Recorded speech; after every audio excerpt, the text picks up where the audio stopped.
Bank খাতের বাইরে দেশের অর্থনীতির আরেকটি বড় ক্ষেত্র শেয়ার বাজার। গত ১.৫ দশকে আওয়ামী লীগের দুঃশাসনের সময় সেই শেয়ার বাজারও রেহাই পায়নি দুর্বৃত্তায়নের হাত থেকে।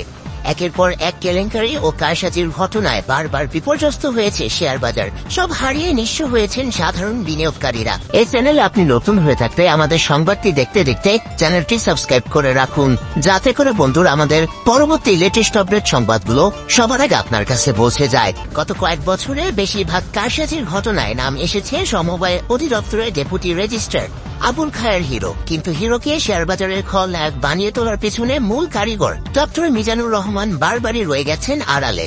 হিরোর সঙ্গে একযোগে শেয়ার বাজার থেকে কোটি কোটি টাকা লোপাট করেছেন তিনি।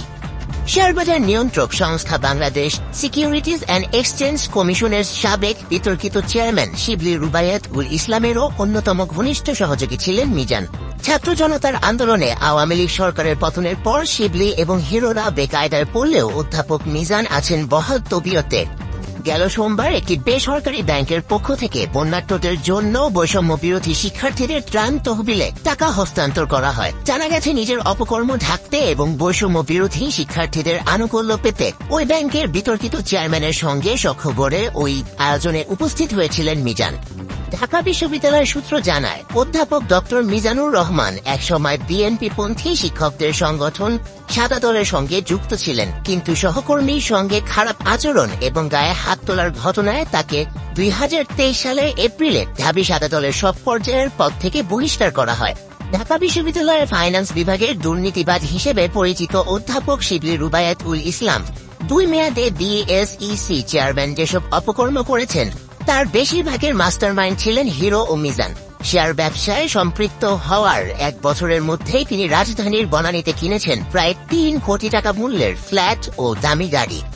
নাম প্রকাশে অনিচ্ছুক একাধিক বিনিয়োগকারী জানান, শিক্ষকতার আড়ালে পুঁজিবাজারে অঘোষিত নিয়ন্ত্রণ স্থাপন করেছিলেন অধ্যাপক মিজান। হিরোর কারসাজে সব তথ্য প্রমাণ বিএসইসির কাছে রয়েছে। তথ্য প্রমাণ ঘাটলে ডক্টর মিজানের সম্পৃক্ততার বিষয়টিও স্পষ্ট হবে, কিন্তু সব প্রমাণ থাকার পরও তাদের বিরুদ্ধে কোনো ব্যবস্থা নেওয়া হয়নি।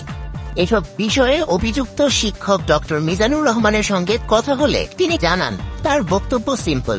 শেয়ার সংক্রান্ত কোনো কারসাজের সঙ্গে সম্পৃক্ততা থাকলে বাংলাদেশের সব আর্থিক, অনার্থিক এবং গোয়েন্দা সংস্থার মাধ্যমে তার সব ব্যাংক অ্যাকাউন্ট পরীক্ষা করে দেখার জন্য বলেন তিনি। পাশাপাশি তার নামে যারা পত্রপত্রিকায় অনিয়মের রিপোর্ট করেছে তা অসত্য হলে তাদের বিরুদ্ধেও শাস্তিমূলক ব্যবস্থা নেওয়া হবে বলে জানান তিনি। আবুল খায়ের হিরোর সঙ্গে সখ্যের ব্যাপারে জানতে চাইলে ডক্টর মিজান বলেন, হিরো তার মার্কেটিং বিভাগের সাবেক ছাত্র ছিলেন।